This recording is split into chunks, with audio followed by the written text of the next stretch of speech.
Selamat pagi untuk kita semua. Pagi.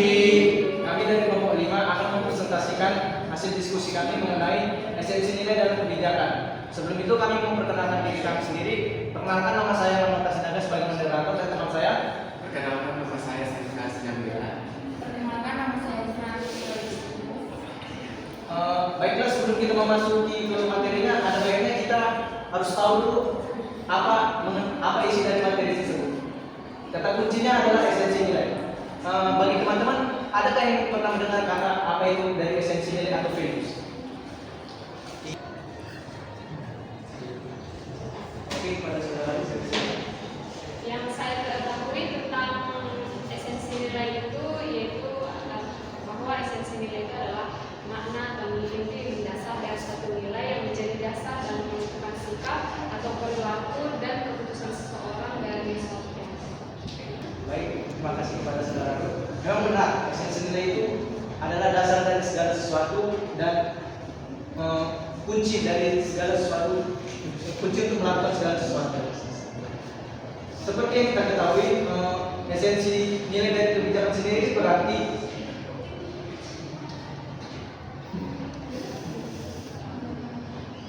prinsip standar yang dianggap penting dalam kehidupan individu atau kelompok untuk mencapai tujuan tertentu dalam bermasyarakat maupun bernegara. Pentingnya nilai dalam kebijakan untuk memberikan dasar dalam pembuatan kebijakan sesuai dengan kebutuhan masyarakat. Contoh nilai dalam kebijakan sendiri yang berarti keadilan, keberlanjutan, hak dan hak asasi manusia. Kebijakan yang baik harus berlandaskan nilai yang jelas dan relevan agar sesuai dengan kondisi masyarakat. Oke, baiklah, selanjutnya dijelaskan oleh teman saya. Baiklah, selanjutnya adalah nilai atau value merupakan konsep yang fundamental dalam kebijakan publik.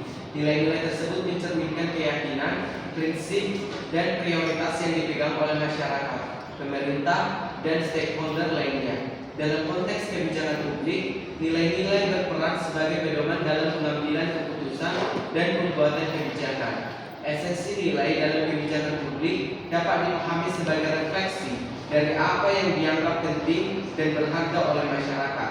Nilai-nilai tersebut dapat berupa keadilan, kesetaraan, kebebasan, atau keamanan. Dalam pembuatan kebijakan, nilai-nilai ini harus dipertimbangkan agar kebijakan yang dihasilkan dapat memenuhi kebutuhan harapan masyarakat. Selanjutnya akan dijelaskan oleh saudara Reza. Baik, itu saya akan menjelaskan jenis nilai dalam kebijakan. Ada jenis nilai. Yang pertama itu adalah nilai sosial, keadilan dan kesetaraan. Yang kedua adalah nilai ekonomi, kesejahteraan dan efisiensi. Yang ketiga, nilai etika, transparansi dan kejujuran. Yang keempat, nilai lingkungan, keberlanjutan, kelestarian alam. Oke, baik, sekarang kita akan masuk ke sesi diskusi. Kami menyediakan sebuah kasus yang berjudul Omnibus Law tempat 50 pelanggaran SOP pelayanan publik selama Lebaran.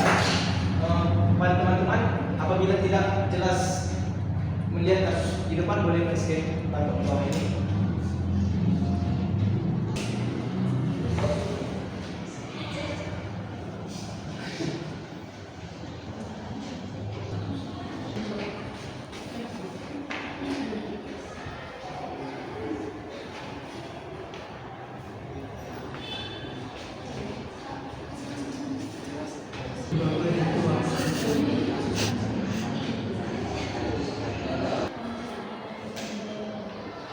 Oke, baik, dari kasus yang kami angkat, kami menyediakan beberapa pertanyaan untuk ruang diskusi. Yang pertama, bagaimana nilai-nilai seperti keadilan, kesetaraan dan kebebasan dapat diterapkan dalam kebijakan sosial? Yang kedua, apa saja contoh nilai-nilai yang umum digunakan dalam kebijakan publik? Dan yang ketiga, apakah nilai-nilai terkait dengan kebijakan selalu sesuai dengan nilai-nilai masyarakat? Kami mengasih waktu kepada audiens 5 menit untuk mencari jawaban atas pertanyaan tersebut.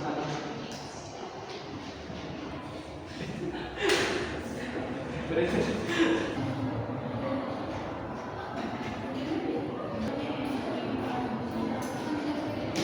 baiklah teman-teman, dikarenakan waktu cari jawaban sudah habis, kami persilakan kepada audiens untuk menjawab pertanyaan dari berdasarkan kasus tersebut. Apakah ada yang memiliki pertanyaan dari diskusi ini?